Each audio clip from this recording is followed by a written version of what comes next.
Day 145. I'm on my last trip around the pond for today. Day 145 of No Excuses 2024. That's a milestone day. Milestone day. That's a milestone. It's a little less than a milestone, you know what I mean? Milestone is big, but a milestone, it's like, take it or leave it. Oh man. A few, things going through my mind. I'm doing well. I made a much longer video about this, that, and the other thing, mostly about Facebook and people always talking about how their relationships are falling apart or this and that and blah, blah, blah, blah. And everybody bitching about this Kansas City chief guy, promoting family values. I didn't hear him say, this type of family, that type of family, or whatever, but people read into that shit, right? People think that they're being attacked because someone says, hey, this is what's worked for me. I tell people the same stuff, right, about what works for me, like health-wise, exercise-wise, right? How I got my head together, how I'm no longer living in the self-victimization, I'm not cashing in on that. As the least amount as possible. When I find myself victimizing myself, I go, dude, stop being a bitch and move through it, right? That's all you gotta do. I know that I talk about how I see people complain about the same thing over and over again, and I've had to unfollow a bunch of people, and I still have to take constant stock in what I'm about, what I'm doing. Yesterday when I did like 5 hours worth of yard work, like pretty heavy lifting, cutting, chopping, ripping stuff out of the ground, all kinds of stuff, right? And like I was gonna make a video, and I started thinking to myself, like, why am I even making these videos? You know what I mean? Like, this is fucking stupid. Who cares? Blah, blah. And sure, if my goal is to become rich and famous, yeah, it's frustrating that I'm not rich and famous yet.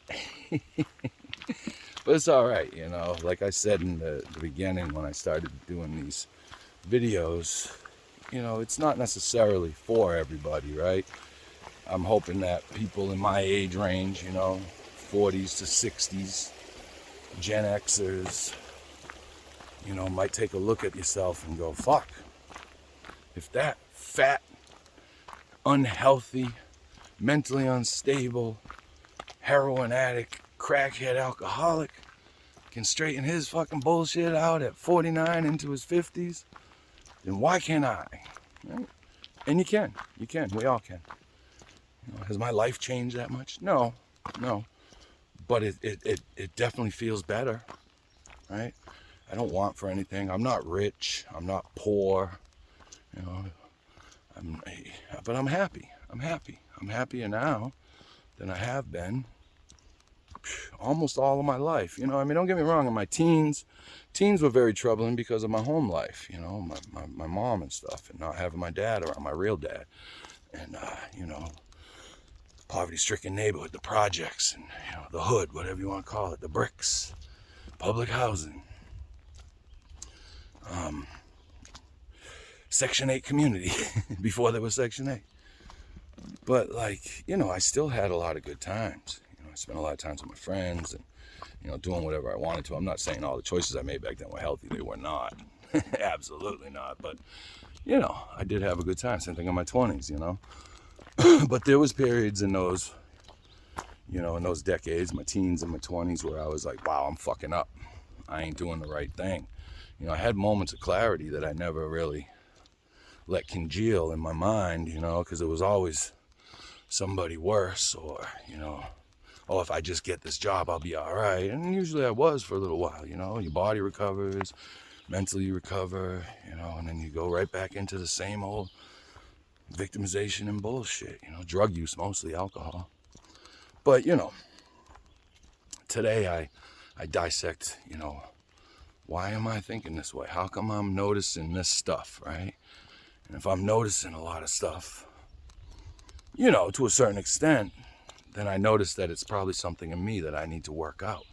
You know, and it might not be the problem that I see the person repeating, you know, lather, rinse, repeat, you know, not that, but it shows me something else, right? Like, why do you have to sit here and be negative about this person? What is it about you that makes you celebrate the fact that they're having a shitty time?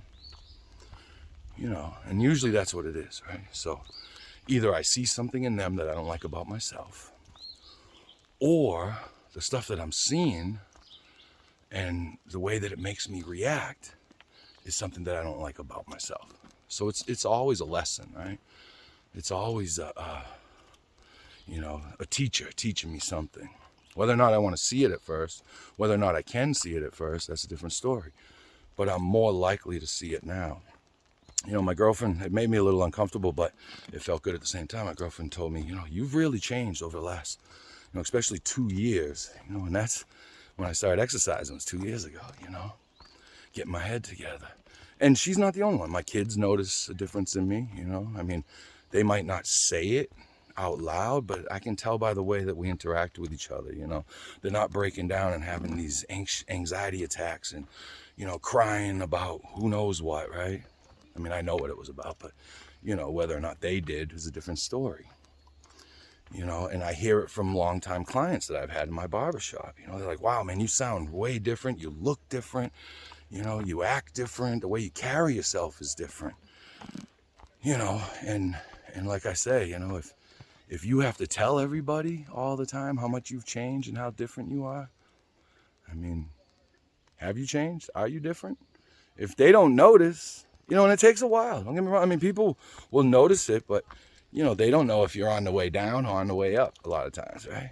Especially if they're new people. But people that know you for a long time, who've known me for a long time, they can see the difference in me. You know, they hear the difference. They see the difference. They feel my energy's different, you know? And that, I mean, that's the biggest compliment I can get, you know? I know the other one that I had the other day about a person saying that I look really fit, you know? That's a big one too, you know? But when other people actually notice, how you doing? Morning, good. When other people actually notice and feel the need to tell you how much you've changed, how different you seem, how different you act, you know, how you carry yourself, it's a huge compliment. It's a huge compliment, you know. But I gotta be careful. I get these grandiose ideas like, okay, I'm good, right? But I don't, you know, I don't feel all the way better. I still have, you know, concerns about aches and pains, and, you know, I could be thinner. You know, my BMI is still at 29, right? So that means I'm about 30 pounds overweight. So I'm obese still. I was morbidly obese, and I've lost enough weight now just to be regular obese. But anyway, yeah, that's where I'm at today, you know. So I really have to keep the focus on myself. You know, when you sit there and bash other people constantly, whether online or in person, you know, that says more about you than it does about them. You know, and think to yourself, you know, especially if it's somebody that you care about, right? Like, would I want them and this person talking about me in this manner?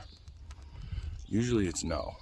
So, you know, focus on you, fix you, and I guarantee you everything else won't seem so fucking bad.